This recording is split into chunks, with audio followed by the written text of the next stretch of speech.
Hey everyone, and welcome back to Hey Bucko Outdoors. Today we're going to be doing a review over the BPS Knives Adventurer. It's a pretty inexpensive full tang camp knife made in the Ukraine.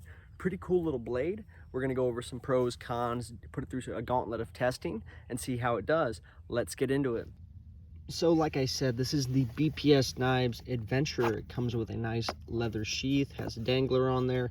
Pretty neat little stuff. We're going to go into some of the specifications real quick, and then we'll get into the actual review itself. So, the BPS Knives Adventurer, full tang construction, fixed blade knife. It has a Scandi grind, as you can see. It's kind of a low Scandi grind. Pretty cool. Overall length of 10 inches from the tip of the blade to the hilt. Blade length is 5.3 inches, so not too bad. Definitely in the camp knife category, maybe even a lightweight survival knife. However, it is pretty light to be that. Walnut handle scales, nothing crazy there. The blade is made from 1066 high carbon, very similar to, say, a 420 high carbon or something of that matter. It's also Rockwell between 56 and 57, so definitely softer steel. You won't have to worry about it chipping as much, but you will have to watch the edge on this because it's going to degrade over time. You're going to have to sharpen it from time to time. This model ships with the leather sheath, like I said. Pretty standard stuff. The thing I like about it, it does have this standard loop, so it can just fit right on your belt if you don't want it. You can take this little brass connector off. But it does offer this dangler, which I'm a big fan of. It gets it below your belt line a little bit. I'm a big fan of that. We do have a little holder for our fire steel. Pull that out, it's a little bit stuck in there. It's brand new. As you can see, nice little ferro rod. I wish they would have matched the woods a little bit better. Hey everybody, real quick before we get into the rest of the video, do me a huge favor, and if you're a big fan of gear reviews, stuff to be better equipped and better prepared for the outdoors, whether that be bushcrafting, survival, camping, whatever, do me a huge favor and smash that subscribe button. I am trying to get to 5,000 subscribers before the end of the year, and I could really use your guys' help. Be sure to like, share, and comment too. Really helps promote the channel and the algorithms, and I would really appreciate it. Thank you guys so much. Show you an example of that ferro rod working. Like I said, it's brand new. I'm trying to get used to it. There we go. Sweet. Alrighty. Not too bad on that regard. It does have a 90-degree spine for any of you who are interested in that. The price between these, though, this is interesting. So I love BPS knives because it's a pretty decent quality knife, all things considered, for a reasonable price. These go between $35 and $50 on Amazon. You can find them on sale right now. I think it's, what's today's date? Today's April 15th. Last time I checked earlier this week, they were running a sale for 40 bucks for these. I picked this up. They were running like a, I don't know, like a warehouse sale. They had a bunch of these that were used like new, still in the packaging, factory tape, all of that. So I picked it up for like 38 bucks, which is not a bad deal. I'm a big fan of the handle. I love walnut handle scales. You do have a little loop there, so you can put a little, keep it on your hand a little bit better, if you know what I'm saying. Now, I will say, right here, the machining is not super smooth, so you might want to watch that. You might get some hot spots from time to time, but I definitely don't feel like my hand is going to slip forward on the knife and accidentally cut myself. Overall, it feels like a pretty good, well-constructed blade. Nothing really that I can complain about overall. It did have some of these blemishes from the factory, and actually, just looking at that, it's kind of, I don't know if that's little chunks of ferro rod or what, but yeah, overall construction's pretty good. So the blade weight is 5.7 ounces or 160 grams for my non-Americans. The weight of the blade and the sheath is 10.2 ounces. So if I were to put this in here, 10.2 ounces, including the little ferro rod thing. Not too bad. Oh yeah, real quick before we go into the review, the blade thickness is 0.1 inches thick or 2.8 millimeters. So definitely pretty thin, but that's typical on a Scandi grind. Let's see how it performs. So for test number one, we are just going to do some basic cordage cutting, nothing too crazy. Got some basic 550 paracord here. Not really even any pressure needed to cut through that. Let's see if I can do a couple loops here. Righty, you got 4 loops instead of 2. Again, hardly any pressure needing to be applied on that. Very, very sharp blade from what I'm noticing just out of the box. overall, I've been satisfied with the BPS offerings I've had. Again, I'm not sponsored by them, but I just thought I'd give some thoughts and opinions on this particular blade. Overall, it kind of looks like a sexy knife though. I love the traditional look of it. It has like some type of oil stain on the handle scale, so I'm a big fan of that. All right, let's move on to test number 2. Test number 2 is hemp rope. I'm a big fan of this stuff. Like I've said in previous videos, for shelter building, stuff like that, it's extremely strong. Some of the strongest rope you can get, especially for like shelter building and all that. I'm definitely a big fan of it. I definitely think you should pick this up. A lot of like more inexpensive knives tend to have an issue with cutting through this stuff. Just gets hung up. I mean, it is some pretty dense fiber. So let's go and see how it does. A little bit more pressure needing to be applied, but overall not bad. We're gonna see if we can cut through 2 loops here with the BPS Knives Adventurer. Boom. Again, that actually almost felt easier than the single. I wonder if it's just a blade geometry on there. But just look at that nice Scandi grind on there. I love Scandi blades. They are like the epitome of what a bushcraft / woodcraft knife should be.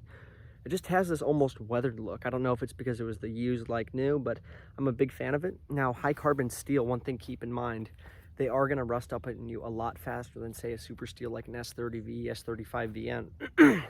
I do live in a humid environment here in Southern California, so I will have to keep an eye on that. Just, you know, cleaning off with a wire brush. Don't like, you know, destroy your finish or just destroy the surface of the steel, but just, you know, get some of that surface rust off of there. And if you're not going to be using the knife for a while, I would definitely recommend putting like some rem oil or just some type of oil on there to prevent rust from building up over time. But overall, impressed so far. Not noticing any hot spots or anything crazy. Fits in my hand pretty nice. One thing I will say, I'm disappointed with this, like I was in the last BPS knives I tested. These little screws, hex screws on the side are not flush. I'm not noticing an issue yet. We're gonna get into some more extreme testing here in a minute and see if it gives me a problem.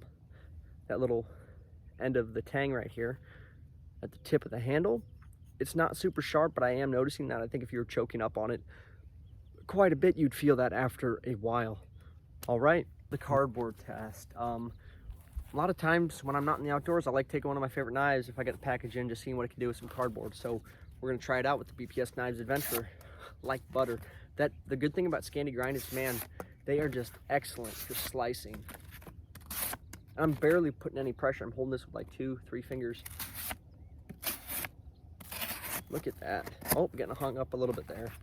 Especially when you get some of that tape, your knives have a tendency to get hung up. Look at that. Look at just how clean those cuts are. With some more inexpensive knives, you'll notice that the knives are, or the cuts are kind of jagged on cardboard especially. But I really have no complaints there. Oh, a little bit of an issue. Awesome. Definitely top contender if all you do is cut up Amazon boxes. Sweet. Check the edge real quick. I'm not noticing any dings or anything like that. The blade integrity is still there. Sweet. Let's move on to test number 4. I'm going to try to make a basic spear point. Needed to hunt if you didn't have any other way. Tent pegs, stuff like that. Definitely a good skill to have, and definitely a good thing for your knives to be able to do. Now, some of this wood is pretty waterlogged. We got some rain this week. So, not too bad though. Definitely getting it done. I got some knots here. Let's see if we can cut through it. Oh man, slicing right through it. The good thing about softer steels with a lower Rockwell, especially 1066, 1065, stuff like that, it has the tendency to lend itself better to getting a sharper edge on there. I've noticed that especially with my buck knives and 420 high carbon. So it's definitely nothing to complain about. Yeah, you do have to sharpen them more, but I think the trade-off is you get a better edge for that finer work. Look at that. Now there is some pressure being needed, but this is some pretty dense wood, so I'm not going to complain. But overall, no complaints. In a matter of 30 seconds to a minute, got yourself a nice little spear point. If you want to make a homemade pencil, throw this in the fire for a little bit till it's, you know, somewhat charcoal. Let it cool off, and then you have a nice little charcoal pencil. So if you run out of a pen when you're out in the outdoors and you need something, definitely a good little tool to have. I'm going to attempt some minor chopping on this. Again, You probably don't want to do anything thicker than this piece of wood right here. Maybe a little bit thicker you can get away with, but overall you get the idea.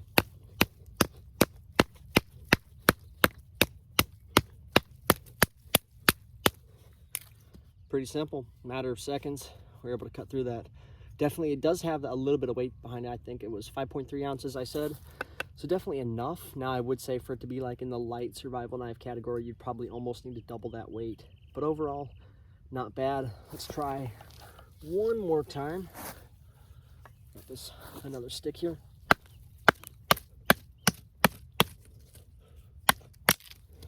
Boom. Slicing right through that.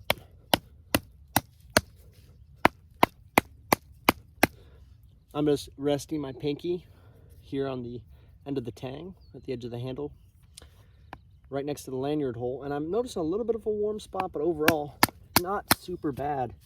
And boom, in a matter of a minute or so, you got some nice fire kindling. Sweet. So overall, I am pretty impressed with this BPS Knives Adventurer. I think it offers a lot in the price category that you're not going to get, say, in the American market. I've noticed that there is a pretty good attention to detail from this Ukrainian manufacturer. Obviously, there are some supply chain issues right now for obvious reasons we won't get into, but I'm a big fan of Scandi grind knives. I love them. The one thing I would say I would not do with these is food prep. They tend to not be so useful as say a hollow grind or a full flat, but it can be done. It's just not going to be the best. Now, it does have a oil stain finish here on the walnut handle, so you're not going to really have to worry about that over time. I'd keep an eye on it, maybe apply a finish every couple of years or so. The edge, after all that testing, all that chopping, I really can't notice any dings whatsoever. Now, that's one thing I was worried about with it being such a soft steel, but I don't really think that's going to be an issue. Again, that full tang design comes all the way down there. So definitely going to be a very strong construction, going to give you some leverage if you have to, say, pry open something with this particular knife. They do offer blacked out models, so if you want something that's a little bit more tactical instead of the traditional, you could definitely have that option. Pricing for these, like I said, is $35 to $50 depending on where you can find them. Some competitive options that I would personally recommend. You do have one of my favorites that I've reviewed this year. This is the Brisa Hiker 95. It's very similar to a Mora. I would say almost identical. You're going to pay about 50 bucks for it. This is made out of Sandvik 12C27, so definitely the similar type of steel. Again, you can see that rust build up on there just from a couple months of keeping it in my closet. But overall, this goes for about 50 to 60 bucks. If you love the Mora, but say you want a few of them, you want a different option, this is definitely a good choice. Overall, I think this offers something that a knife that size can't. You definitely are stepping up the blade length about an inch, inch and a half almost. And it's giving you more versatility, especially with the fire steel included. That's not something that Mora or Brisa offers with those particular examples. So I definitely think it's a great option.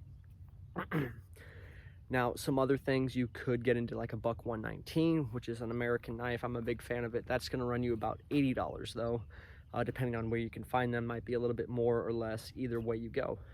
But overall, I would recommend this knife. I think it's pretty good. The good thing about a wood like this is, say you have a wood engraver at home. I used to have a laser wood engraver and you could put your name or something in there. But yeah, it's definitely a unique piece for like under the $50 range, and you can get a exotic fixed blade camp knife. Now, I will continue to do testing with this. I definitely think though this is a very promising knife. That 90-degree spine wasn't doing the best when you were shooting sparks with a ferro rod, but it can definitely do it. All right, thank you guys so much for watching. I hope you enjoyed today's video. If you have any questions, comments, concerns, gripes, complaints about today's video, leave it down in the comment section. I'm happy to answer them. If you want to see more knife reviews like this, please let me know. Like, share, and subscribe if you have not done already. Helps promote this channel and the algorithms. Thank you guys so much for watching, and please have a fantastic day.